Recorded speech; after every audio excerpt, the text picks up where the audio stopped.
There was a time when I was experimenting with Kandinsky's color palette. That is, the bright reds, the bright greens, and the magentas, along with some yellow and green. I tried to see what those would look like if I did figure studies and also still lifes with flowers. And the result was interesting. I did 6 of these big figure studies. They're 5 feet tall. And I only have 2 of those left. The rest of them sold immediately. Anyway, it's use of arbitrary color on mundane things. That's another example. These are, the print doesn't show it very well, but these are dancers using the Kandinsky colors.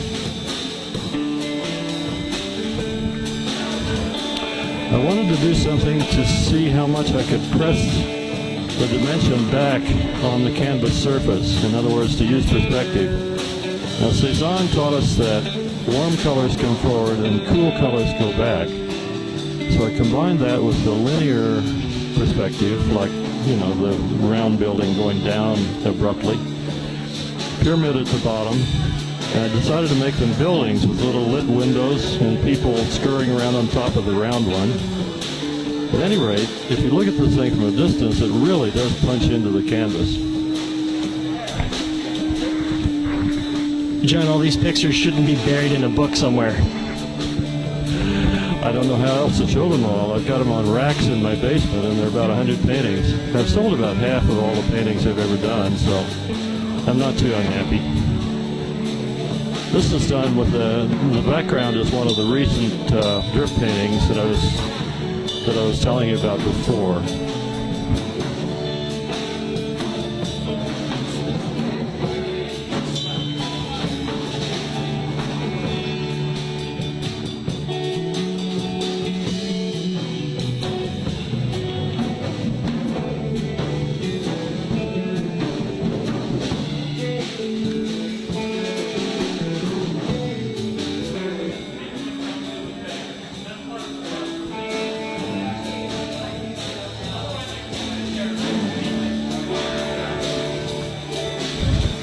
When we travel, my wife and we travel a lot all over the world, I take along materials to make these watercolor sketches. I call them sketches, but they're really pretty finished.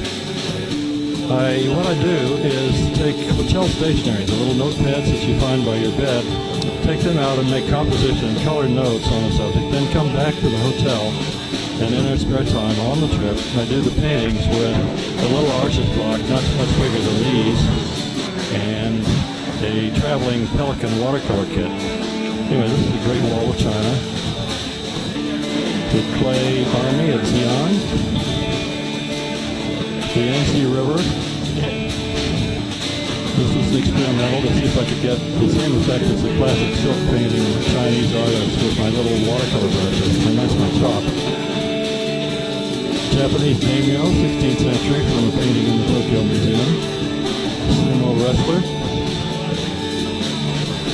Japanese village. Angkor Wat in Cambodia.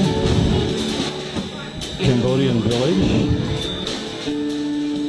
And this is in Australia. I was inspired by Aborigine paintings, and everything means something. Of course, the snake and the kangaroo are totems of the tribe, and the little ewes are seated men, and these are their lances. The whorls are water sources, and of course the grubs that the Aborigines eat are down there. Australia, Australia, still Australia, koala bears. This is at the Great Barrier Reef, the big grouper. That's a haka, a Maori dance. That's a challenge. It's a cattle farm in New Zealand. Dog trials in New Zealand, sheepdogs. Sheep shearing. And this is on the Amazon River in Brazil. This is a houseboat. These are more houseboats on the Amazon. Little girl came out to let us shoot her pet sloth, and they really do have that silly expression on their face.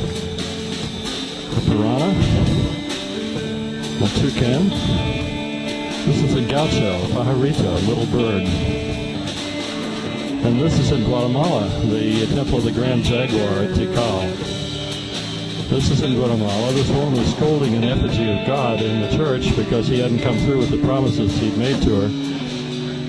It's a Mexican family begging in Mexico City. Typical Aztec stonework in the background.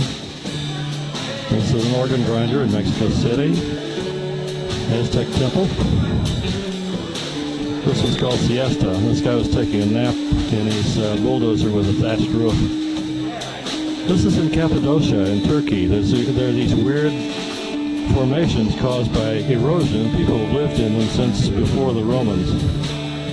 This is a field in Turkey. This is south of Istanbul. This is in Turkey. It's a Greek amphitheater at Aphrodisias. This is something different. This was a night scene of the Merit. This is in Sicily. This was a Byzantine 15th century mosaic of Jesus. The old city of Syracuse. This road runs between a Roman arena and a Greek amphitheater, and these are Roman tombs on that. Little temple just east of there. Then we go to India. This is the Taj Mahal, of course. This band brought lunches into the city in Mumbai. The housewives would hire him to bring packed lunches into their husbands at the offices. Scene out in the fields. This is an antique water wheel in the backwoods of Turkey. This old man would run the oxen in a circle and would bring that wheel, which would elevate water about 50 feet for irrigation. Snake charmer. This is the elephant we rode, and they really do paint them that way. There's a woman making naan bread at a place where we stopped for lunch. An Indian wedding. This is a funeral pyre on the side of the Ganges. When the person is burned down, they throw his ashes in the holy river. This is one of the national parks, Ranthambore, with a tiger. And this is in Hawaii, looking out to sea with a cruise ship in the distance. And we get into Africa. These are elephants at a watering hole. Cape Buffalo. He wasn't looking at me that way because he loved me, I can tell you. Sable antelope, beautiful creatures. Baboons and zebras. This is papyrus, the stuff that the Egyptians made paper from on the river. It goes straight up out in the water. Warthogs. So, Maasai herdsman. Now that's something different. This was in Dalmatia, and this is an evocation of the 1993 war in Kosovo. This is a Taoist interpretation, yin and yang. Then you get into a few from Dalmatia. This is a castle above Lake Bled in Slovenia. And finally, the old city of Dubrovnik in Croatia. John, I think I need to get out more. And I can tell you love art. Can you talk about the process of getting your paper that you spoke of? Getting the paper? What paper?